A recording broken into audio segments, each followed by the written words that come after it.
ಮುಖ್ಯ ವಿಚಾರ ಮಾತಾಡಿರೋದು ಅವರ ಭಾಷೆ, ಅವರ ಸಂಸ್ಕೃತಿ, ಅರಕಲು ಬಾಯಿ ವಿಚಾರ. ಹಿಂದೆ ಜಯಮಾಲ ವಿಚಾರಗೂ ಹಿಂಗೆ ಮಾತಾಡಿದ್ರು, ಸಿದ್ದರಾಮಯ್ಯಗೂ ಹಿಂಗೆ ಮಾತಾಡಿದ್ರು.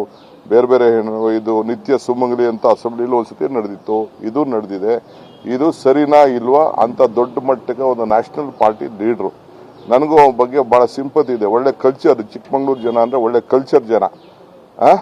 ಆ ಪಾರ್ಟಿಲಿ ಈ ತರ ಹೆಣ್ಮಕ್ಳ ಬಗ್ಗೆ ಮಾತಾಡೋದು ಸರಿನಾ ಇಲ್ವಾ ಅನ್ನೋದು ಫಸ್ಟ್ ಅವರು ಅರ್ಥ ಮಾಡ್ಕೊಳ್ಬೇಕು. ಆತ್ಮಸಾಕ್ಷಿ ಇಸ್ ಇಂಪಾರ್ಟೆಂಟ್. ಅವ್ರ ಪಾರ್ಟಿ ಲೀಡರ್ಗಳಿಗೆಲ್ಲ ಸುಮ್ಮನೆ ಪಾರ್ಟಿ ಲೀಡರ್ಗಳಿಗೆ ಸಪೋರ್ಟ್ ಮಾಡೋದಲ್ಲ. ಎಲ್ಲರೂ ಪಾರ್ಟಿ ಲೀಡರ್ ಸಪೋರ್ಟ್ ಮಾಡ್ಬೋದು, ಬಟ್ ಖಂಡಿಸ್ಬೇಕಲ್ಲ, ಇದು ಮಾಡೋದು ಸರಿಯಿಲ್ಲ ಅಂತ ಹೇಳ್ಬೇಕಲ್ಲ. ನಾನು ನನ್ನ ಪಾರ್ಟಿಲಿ ಯಾರು ಮಾತಾಡಿದ್ರೆ ಡೆಫಿನೆಟ್ಲಿ ನಾನು ಖಂಡಿಸಿದ್ದೆ. ಇದೇ ಅಶೋಕ್ ಏನ್ ಹೇಳಿದ್ರು, ಮುನ್ರತ್ನ ವಿಚಾರದಲ್ಲಿ ಏನ್ ಹೇಳಿದ್ರು, ನನಗೇನಾದ್ರು FSL ರಿಪೋರ್ಟ್ ಬಂದ ತಕ್ಷಣ ಎಕ್ಸ್ಪೆಲ್ ಮಾಡ್ತೀನಿ ಅಂತಂದ್ರು.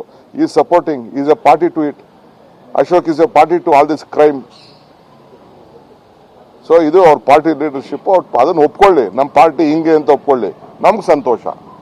ನಾವೇನು ಅದಕ್ಕೇನು ತಕರಾರು ಮಾಡಕ್ ಹೋಗಲ್ಲ. ಮುತ್ತು ರಕ್ತಗಳನ್ನ ಮನೇಲೇ ಮಡಿಕೊಳ್ಳಿ, ಅವ್ರನ್ನ ಹೊರಗಡೆ ಕಳಿಸಿ ಅಂತ ನಾನು ಹೇಳುದಿಲ್ಲ. ನಮ್ಗೆ ಈ ಪಾರ್ಟಿಲಿ ಇಂಥ ಮುತ್ತು ರಕ್ತಗಳು ಮಡಿಕೊಂಡಿದೀವಲ್ಲ ಅನ್ನೋದು ಅವ್ರು ಖುಷಿ ಪಟ್ಕೊಂಡು ಇಟ್ಕೊಳ್ಳಿ.